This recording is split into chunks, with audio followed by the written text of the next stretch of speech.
নমস্কার, সবাই কেমন আছেন? নদীর মোহনায় আজকে নতুন ব্লগে আপনাদের স্বাগত জানাই। আপনারা পাশে থেকে ভিডিওটা দেখতে থাকুন। পুজোটা সেরে নিলাম।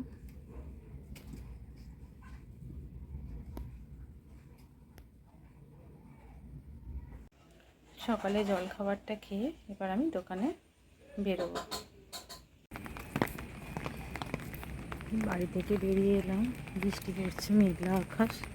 এইভাবেই হেঁটে হেঁটে যাচ্ছি বাস স্ট্যান্ডে। এই কুকুরগুলো না আমার দোকানের কাছেই থাকে। প্রত্যেকদিন বাড়ি চলে যাওয়ার পরেই এই কুকুরগুলো আমার এখানে একটা চৌকি পাতা থাকে, সেখানেই শোয়। ওরা প্রত্যেক দিনই কিছু না কিছু নিয়ে দিই, তো ওই জন্য না ডাকতেই চলে আসে। আজকের মতো এখানেই ভিডিওটা শেষ করলাম। আপনারা সকলেই ভালো থাকবেন, সুস্থ থাকবেন। পরে আসছি আবার নতুন ব্লগ নিয়ে।